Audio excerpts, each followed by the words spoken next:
আসসালামু আলাইকুম, আশা করি ভালো আছো। আজকের ক্লাসে তোমাদেরকে স্বাগতম। আমি গত ভিডিওতে জাহাঙ্গীরনগরের ইংলিশ প্রস্তুতি কেমন হওয়া উচিত, কোন ইউনিটের, এটা ডিটেল বলেছি। আজকে আমি গত ক্লাসের একটা কনসিকুয়েন্স দেখাবো, পরীক্ষায় আসলে প্রশ্ন কেমন হয়, তোমাদের একটা প্র্যাকটিস হবে সুন্দর। চলো আমরা শুরু করি আজকের ক্লাস। প্রথম যে প্রশ্নটা দেখা যাচ্ছে হোস্টেজ, তারপর কাস্টডি লেখা আছে। এই কোশ্চেনটা কোন টপিক থেকে চিন্তা করতে পারো তো? হ্যাঁ, আমি স্টুডেন্টের কাছ থেকে প্রশ্ন পাই প্রায়শ যে স্যার প্রশ্ন কোন টপিক থেকে আসছে এটা বুঝি না পরীক্ষার সময়। এটার জন্য ভাইয়া বাসায় প্র্যাকটিস করার কোনো বিকল্প উপায় নাই। এটা নিশ্চয়ই অ্যানালজি থেকে এসছে, এবং অ্যানালজি জাহাঙ্গীরনগরের B unit, C unit, E ইউনিটে একটা common type of question. A আর ডি ইউনিটের প্রশ্নটা আসেই 3-4টা করে, সেইখানেও মাঝে মাঝে দেখা যায়। এ আর ডি ইউনিটের ইংলিশ প্রশ্ন মোটামুটি খুব ভালোই সহজ, যদি তুমি প্রিভিয়াস কোয়েশ্চেনগুলো একটু পড়তে পারো, তুমি আনসার না করে পারবা না। উত্তর কি হবে? হোস্টেজ আর কাস্টডি শব্দের রিলেশনটা খোঁজো।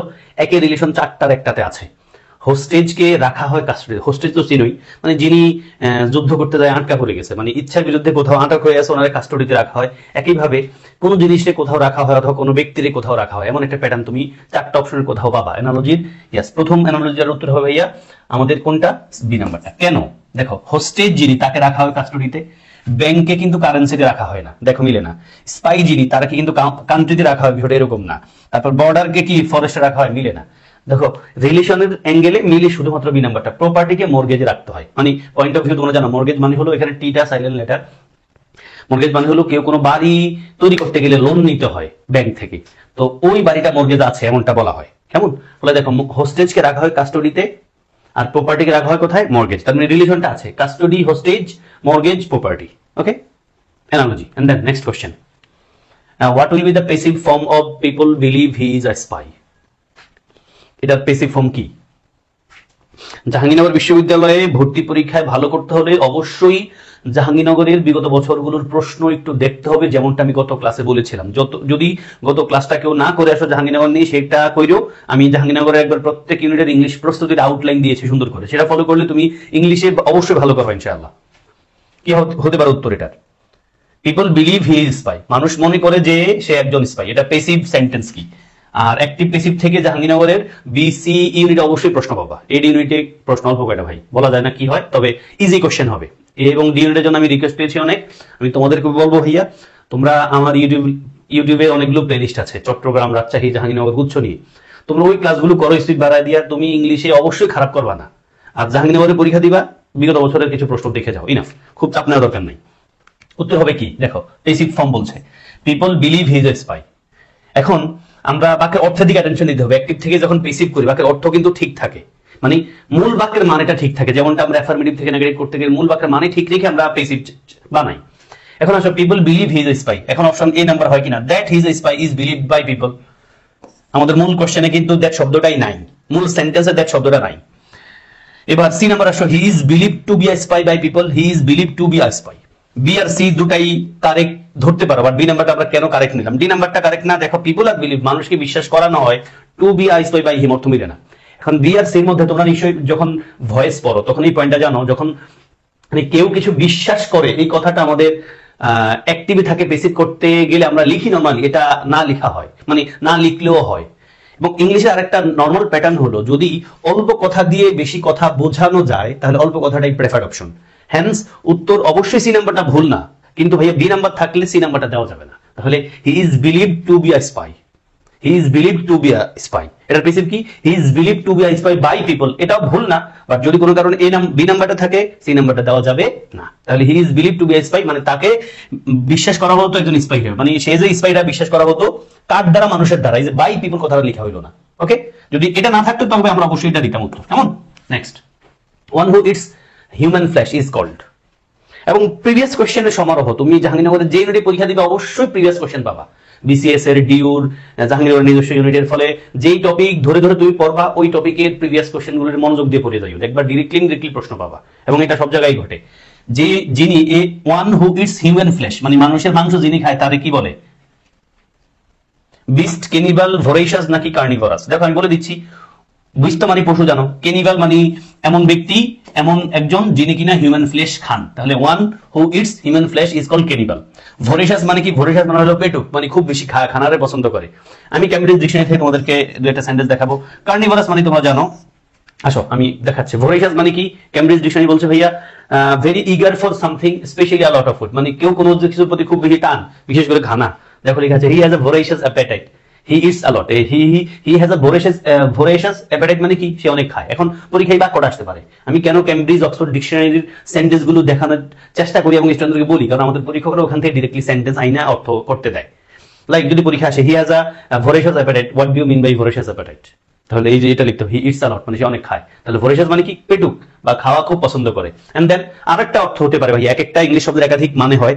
হি is a voracious reader of historical novels, মানে হিস্ট্রিক্যাল নোভেলস এর একজন পাঠক। কেমন? খুব পাঠক, মানে সে অনেক আগ্রহ নিয়ে এই টাইপের বইগুলো পড়ে। ভোরাইশাস মানে শুধু পেটুক না, কোনো কিছুর প্রতি খুব আগ্রহ আছে এমনটাকে রেফার করে। তাহলে একজন ব্যক্তিকে রেফার করছে শব্দের একটা অ্যাডজেক্টিভ। নেক্সট কার্নিভোরাস মানে জানো relating to a person, animal or other living thing that eats meat, মানে যেই প্রাণী অথবা মানুষ মাংস খায় তারে আমরা কি বলি? কার্নিভোরাস বলি, কার্নিভোরাস। তাহলে আমাদের প্রশ্ন ছিল one who it's human flesh is called cannibal, cannibal. আর ভোরাইশাস মানে হলো পেটুক অথবা কেউ কোনো কিছুর প্রতি খুব বেশি আবেগপ্রবণ বা খুব ইন্টারেস্টেড কোন একটা বিষয়ের প্রতি, ওনারা আমরা ভোরাইশাসও বলতে পারি। এন্ড দেন কার্নিভোরাস মানে হলো এমন কোনো মানুষ বা প্রাণী যিনি মাংস খায়। আমরা সবাই নিশ্চয়ই কার্নিভোরাস। নেক্সট মানে আমরা মাংস খাই, এটাই বলছে relating to a person, animal or other thing or living thing that eats meat. Next আসো which part of the following sentence contains error, মানে এটা পিন পয়েন্ট এরর ভাইয়া, পিন পয়েন্ট এরর। আমি তোমাদেরকে সাজেশন যেটা দিয়েছিলাম গাইডলাইন টাইপের, সেখানে বলেছিলাম জাহাঙ্গীরনগরে তুমি যদি বি সি ইউনিটি পরীক্ষা দাও নিশ্চয়ই তুমি পিন পয়েন্ট এরর থেকে প্রশ্ন পাবো 2-3টা করে, এবং 8টা-10টা করে পিন পয়েন্ট এরর আসা রেকর্ডও কিন্তু জাহাঙ্গীরনগরে আছে যখন ইংলিশ প্রশ্ন অনেক বেশি হইতো। এখন এই পিন পয়েন্ট এরর থেকে তুমি 2-3টা করে প্রশ্ন পেতে পারো। এটার জন্য সহজ সমাধান হলো প্রিভিয়াস কোশ্চেন পড়ো, ক্লিস্টফেলের এক্সারসাইজ গুলো করো। আমি তোমাদের বলেছিলাম সাজেশন টাইপের ক্লাসে আমার ক্লিস্টফেলের সলিউশন নামে একটা প্লেলিস্ট আছে, সেখানকার পিন পয়েন্ট এররের ক্লাসগুলো করতে পারো। এটা বাক্য, এবং এই বাক্যটা ভাই চট্টগ্রাম বিশ্ববিদ্যালয়ে কমপক্ষে মানে 5-7 বার আসছে। এই বাক্যটাই ক্লিস্টফেলের একটা বাক্য direct. None of the applicants have turned up for the interview on time. এখন এই বাক্যটাতে কোথায় ভুল আছে? Option none of the applicants have turned up for the interview on time, নাকি ভুল একটাও না? যেটা ভুল সেটা উত্তর ভাইয়া। উত্তর হবে এখানকার, তোমরা নিশ্চয়ই পড়ো one of the, each of the, either of the, neither of the, none of the. এদের পরে নাউন হয় প্লুরাল, ভার্ব হয় সিঙ্গুলার। তাহলে নাউনটা প্লুরাল আছে বাট ভার্বটা সিঙ্গুলার লাগবে, ওই জায়গায় হ্যাজ দরকার ছিল। এই জন্য আমাদের এই যে none of the applicants have turned up এই পার্টটাতে আমরা ভুল ধরবো, ফলে আমাদের উত্তর হবে এ। মানে আমাদের বলছে যেটা ভুল সেটাই উত্তর। তাহলে none of the applicants has হলে বাক্যটা ঠিক হয়ে যেত। None of the applicants has turned up, turned up মানে কি? উপস্থিত হওয়া, মানে কোনো অ্যাপ্লিক্যান্ট উপস্থিত হয় নাই ফর দা ইন্টারভিউর জন্য অন টাইম, ঠিক সময়। তার মানে ভুল আছে এখানে একটা, ভুলটা কি? হ্যাভের জায়গায় হ্যাজ লিখতে হবে। হু রোট প্রাইড এন্ড প্রেজুডিস। দেখো এই কথাটা আমি বলেছিলাম লিটারেচার টাইপের যত প্রশ্ন আসবে বি সি ইউনিটে, ইউনিটি লিটারেচার টাইপের প্রশ্ন দেখা যায় না। চট্টগ্রামের বি ইউনিটি লিটারেচার টাইপের কিছু প্রশ্ন দেখা যায়। এই প্রশ্নগুলোর জন্য তুমি একবারে বিশেষ পরীক্ষার্থীরা যেভাবে লিটারেচার পড়ে সেভাবে লিটারেচার পড়া দরকার নাই। হাইয়েস্ট ইংলিশ টেক্সট বইয়ের যে লিটারেচার টাইপের কোশ্চেনগুলো আছে, মানে হলো টেক্সট বুকের কবিতাগুলো কে লিখেছেন, বাড়ি কোথায়, এতটুকু প্লাস বিশেষ পরীক্ষা আসা প্রিভিয়াস কোশ্চেন পড়ো। জাহাঙ্গীরনগর আসা প্রিভিয়াস কোশ্চেন পড়লেই তুমি প্রশ্ন কমন পাবা। এই যে বিশেষ পরীক্ষার প্রশ্নটা প্রাইড এন্ড প্রেজুডিস, এটা কে লিখেছেন? এটা সাধারণ জ্ঞান আকারে তোমরা পড়ো, এটা লিখেছেন John Austen. Next which of the following is the correct sentence? কোন বাক্যটা কারেক্ট? গ্রামাটিক্যালি কারেক্ট সেন্টেন্স বলো। কারেকশন অবশ্যই পাবা তোমরা, আমি এটাও বলেছিলাম সাজেশনের ক্লাসে ভাইয়া।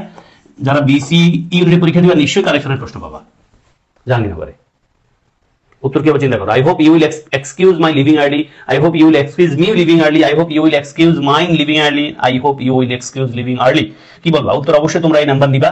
যারা প্রোনাউন টপিক পড়ো তারা নিশ্চয়ই এটা সহজেই পারো। প্রোনাউন কারেকশন একটা জোস জিনিস। আমি বলি কারেকশন আর পিন পয়েন্ট এরর এই দুইটা জিনিস যদি কেউ ভালো পারে সেই ইংলিশের অনেক ভালো।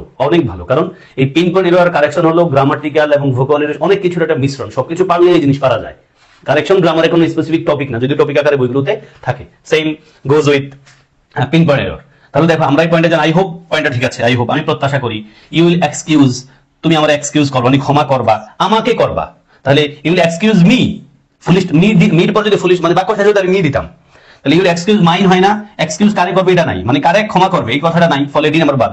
এক্সকিউজ মাইন লিখা যায় না, এক্সকিউজ মি লিখতে পারতাম যদি এখানে ফুলিশটা হইতো যে I hope you will excuse me, আমি প্রত্যাশা করি তুমি আমার ক্ষমা করো, শেষ, খেলা শেষ। বাট এখানে বাক্যটা শেষ হয় নাই। I hope you will excuse my leaving early. তোমরা এই পয়েন্টটা সবাই জানো, পরীক্ষণিক প্রশ্ন আসছে। এই যে ভার্ব প্লাস আইএনজির আগে যদি কোনো প্রোনাউন লিখতে হয়, প্রোনাউনের পসেসিভ অ্যাডজেক্টিভ ফর্মটা লিখতে হয়। মাই living, my mooring, his mooring of, এমন প্রশ্ন তোমার পড়ে থাকো। আর্লি শব্দ নিশ্চয়ই এখানে অ্যাডভার্ব। তাহলে I hope you will excuse my leaving early. Verb plus আইএনজির আগে যদি কোনো প্রোনাউন লিখতে হয়, প্রোনাউনের কোন ফর্ম লিখি? Possessive adjective form. মি লিখলে এখানে ফুল স্টপ থাকতে হইতো, আর বাকিগুলো তো আসলে হয় না। Next, cyber security threats are rampant in today's interconnected world posing risk to individuals and organizations alike। খুব ভালো টাইপের কোশ্চেন, এটা আমি খুব পছন্দ করি। এই টাইপের প্রশ্ন আমাদের পরীক্ষা আসা উচিত ভোকেব বেসড, যেন আমরা তোমরা রীতিমতো এই টাইপের প্রশ্ন পড়ি। কোন একটা শব্দ খেয়াল রাখার সবচেয়ে ভালো উপায় হলো শব্দটা কে দিয়ে একটা বাক্য পড়া, কনটেক্সটে রেখে। র্যান্ডম শব্দ মুখস্থ করলে আসলে শব্দের অর্থ খেয়াল থাকে না এবং এটা আমাদেরকে অনেক কষ্ট দেয়। গত বছর সিউনিটে, চট্টগ্রামের সিউনিটে এই টাইপের প্রশ্ন এসেছিল, ভোকেবুলারি যা ছিল একটা দুটা ছাড়া। র্যাম্পেন্ট বাক্যের অর্থ কি? Cyber security threats are rampant as a কি বেটা? সাইবার সিকিউরিটি থ্রেটস কেমন? In today's interconnected world posing risk to individuals and organisations alike, মানে অর্গানাইজেশনের এবং ইন্ডিভিজুয়ালের খুব রিস্কে রাখছে। ইন্টারকানেক্টেড সাইবার সিকিউরিটি থ্রেটটা এত বেশি যে টুডেজ ইন্টারকানেক্টেড যে ওয়ার্ল্ডটা আছে, যেটা দিয়ে মানুষ তার ব্যক্তিগত জীবন এবং অর্গানাইজেশনের যেই বিষয়টা আছে, মানে অর্গানাইজেশন এবং ইন্ডিভিজুয়ালরা খুব রিস্কে থাকে। এন্ড র্যাম্পেন্ট মানে অনেক বেশি, এটা বোঝাচ্ছে। তার মানে আমরা কি বলতে পারি ভাইয়া? প্রিভিলেন্ট। তাহলে cyber security threats are rampant মানে অনেক বেশি আছে। প্রিভিলেন্ট মানে কিন্তু এটা সর্বত্র বিরাজমান। তাহলে cyber security threats are rampant. Rampant মানে কি? প্রিভিলেন্ট মানে সর্বত্র বিরাজমান, অনেক বেশি রেখে রেফার করছে। দেন আর what is the verb of the word slave? Slave শব্দের ভাব কি? স্লেভ মানে কৃতদাস, এটার ভার্ব হলো স্লেভারি, স্লেভিশ, স্লেভ নাকি এনস্লেভ? ইয়েস, অবশ্যই উত্তর পেরেছ। উত্তর হবে এনস্লেভ, মানে দাসত্বের বন্ধনে আবদ্ধ করা।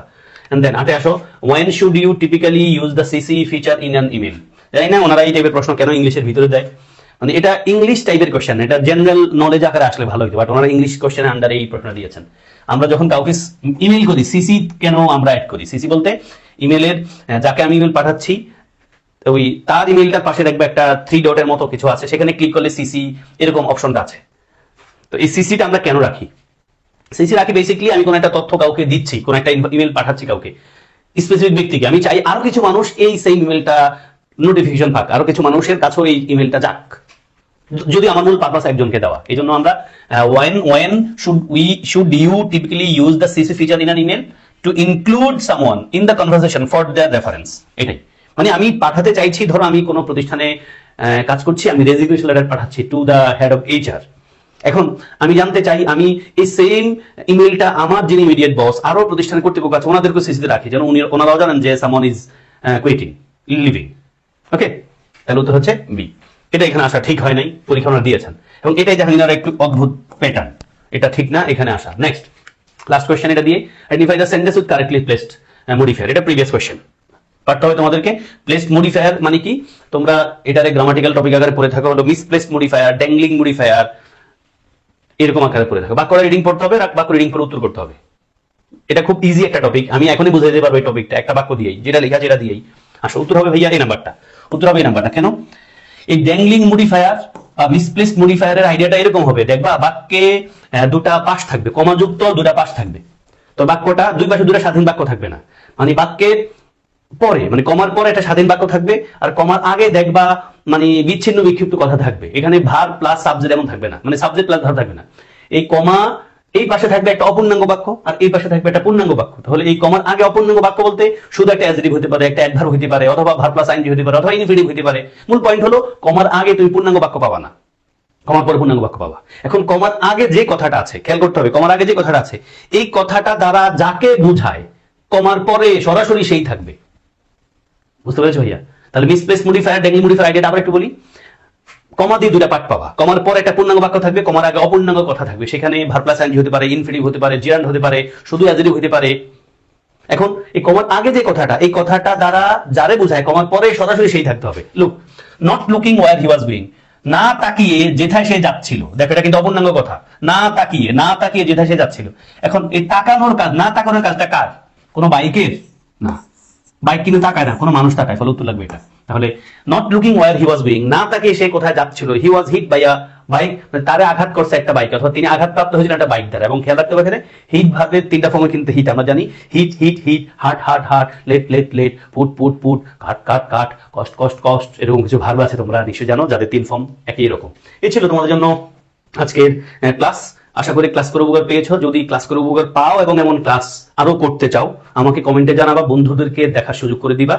অবশ্যই শেয়ার করতে হবে প্রত্যেকে, অন্যরা দিবে তুমি চিন্তা করো না, তোমারটা তুমি দাও, বন্ধুদেরকে শেয়ার করে দাও, রিঅ্যাকশন দাও। তোমাদের রিঅ্যাকশনের উপর বেস করে তোমাদের প্রত্যাশা যদি থাকে দেন আমি এরকম আরো কিছু ক্লাস তোমাদের পরীক্ষার আগে অবশ্যই নিব, তবে সেটা তোমাদের রেসপন্স ভালো পেলেই। ভালো থেকো, আসসালামু আলাইকুম।